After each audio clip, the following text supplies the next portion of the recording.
They say love makes people do crazy things. But what happens when love turns into obsession? And obsession turns into something darker, irreversible, grotesque. This is a story that blurs the lines between romance and horror, the kind of tale that, even if it were fiction, might seem too bizarre to believe, but it's all true.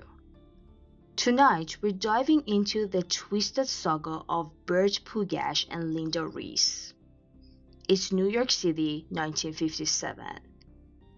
Linda Reiss was 21 years old, radiant, confident, and poised. She had soft brown curls, warm eyes, and a glamorous smile that lit up every room. By all accounts, Linda was a woman who could have had anything and anyone she wanted. Her life was ahead of her, and the world was wide open. One day she met Bert Pugash, a successful lawyer nearly 10 years older than her. He was 32, flashy and full of charm. He wore tailored suits, drove a white Cadillac, and owned a private plane, a rare extravagance in those days. He promised Linda the world, luxury, excitement, and devotion. He had spotted 21-year-old Linda sitting on a park bench waiting for a girlfriend in the Bronx. Captivated by her beauty, he approached her, initiating a relationship that would later become infamous. Linda was charmed, who wouldn't be? But let's dive into their backgrounds a little bit before getting to the real story. As a child, Bert's worst enemy was his mother. She was the type of mom who was by all accounts overbearing. I mean, she bathed him until he was 11 or 12, which sounds really weird. She used to beat him up over the simplest things to the point where he even lost teeth a couple of times. She once beat him up because he was a poor reader. I would like to think that a caring mom would get to the bottom of things and practice with her child, but not her. She beat him up until he cried, and his aunt tried to stop her. Interestingly, contrary to all stories we hear about such cases, Bert's father was his protector. I mean, when his father got home from work, Bert knew he would be safe from his mother's beatings. Linda's father had left them when she was only 4 years old, and because her mom worked all the time, she moved in with her aunt. Not having a father figure around made her insecure. She always felt like a big part of her was missing. And on top of that, she didn't even live with her mom until she turned 12 and moved back in with her and her grandma. This next part may explain some stuff about Linda. She basically grew up with 4 women, no males in the picture, plus these 4 women weren't fans of men. They hated men. But Linda, not having a father around, was really into guys, though she was saving herself for marriage. But let's get back to the story. Well, when Linda first saw Bert at the park, he didn't strike her as someone that she could see herself being with. He wasn't particularly good looking, and she had no idea what he was talking about when he first started a conversation with her. He was talking about London and this movie he had just made. It all seemed off. Linda, just wanting to get rid of him, agreed to give him her number.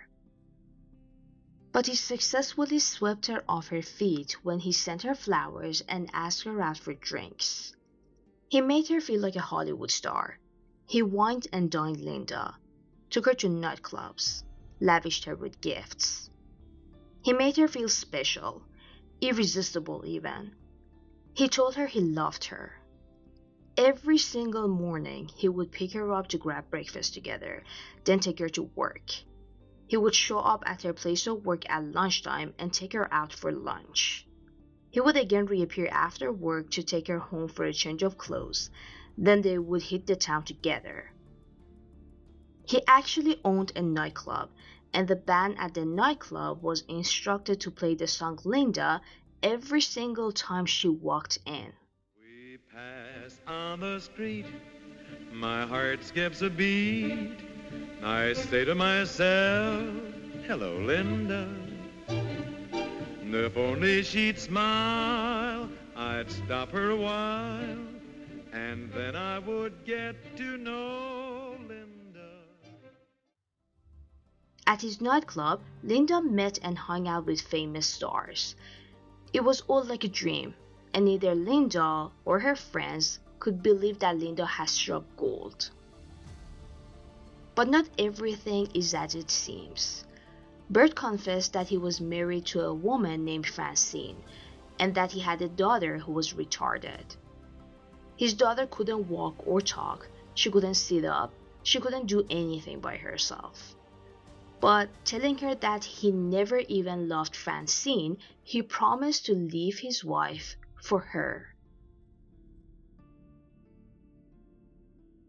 Francine knew about Bert's affairs, but couldn't care less.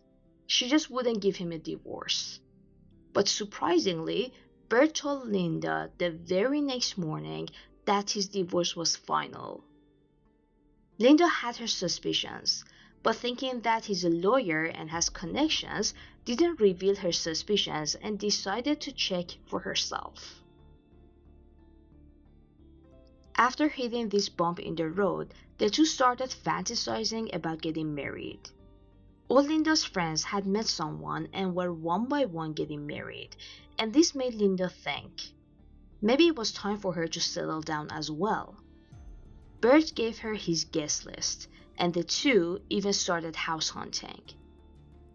But as always, when everything is going well, something is bound to happen.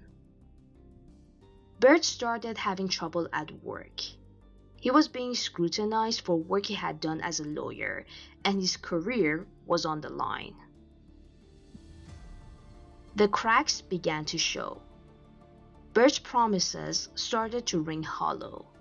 His behavior became erratic, controlling, possessive. If Linda spoke to other men, he became enraged. If she tried to pull away, he threatened to ruin her life. Eventually, Linda discovered the truth. Bert was still married and had no intention of leaving his wife. She broke things off. But Bert? He couldn't let go. He called her obsessively. He sent letters. He begged. Then he threatened. He stalked her, washed her windows, followed her family members. He approached people to have Linda beaten up so she would come crawling back to him, so she wouldn't get beaten up again. Friends urged Linda to get help, but in 1950s New York, stalking laws didn't exist. After breaking up with Bert, she figured she needed some time away, so she flew to Florida with a friend and her family. There, Linda met someone else, a nice stable man named Larry Schwartz. And she did something that finally pushed Bert over the edge. She got engaged. It was March of 1959. Bert's world unraveled. He was suspended from practicing law, disbarred for unethical behavior related to phony corporations. His wife left him, and now the woman he claimed to love more than life itself was planning a wedding with another man. And so Bert hatched a plan. He planned to kill Larry, Linda's husband-to-be, but he just couldn't pull the trigger. Then his thoughts shifted. On the afternoon of June 15, 1959, Linda was at her home in the Bronx. She had just stepped outside when a man approached her with a message. "I have a package for you." She was so excited. She thought it was an engagement gift from Larry. As she turned to respond, he threw acid directly into her face. Linda collapsed, screaming. The pain was unimaginable. Neighbors ran to her aid. She was rushed to the hospital. The damage was catastrophic. Linda Reiss was permanently blinded in one eye, with severe scarring across her face. Her dreams of beauty and a glamorous future were gone in an instant. The attack was a message, loud and clear. If Bert Pugash couldn't have her, no one could. The investigation quickly led back to Bert.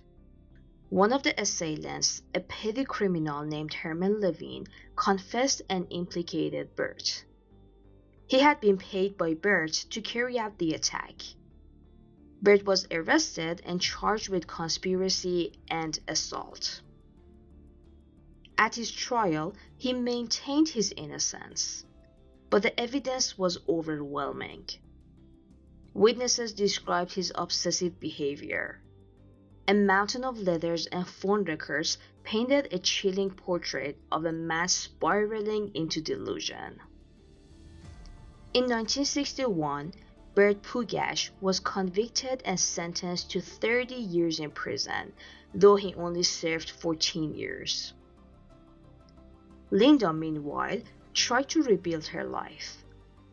After the attack, she had asked Larry to walk away, but he just wouldn't leave her. He stood by her side and promised to love her forever. But the promise didn't last long, and he broke things off shortly after Linda was released from the hospital. "He couldn't look at me anymore," she once said. The attack left her physically and emotionally shattered, but she was not broken.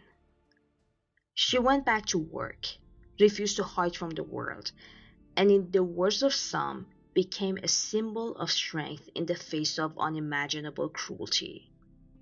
She moved out of her mom's house and took up art. She did everything in her power to regain control of her life. But Bert was always there.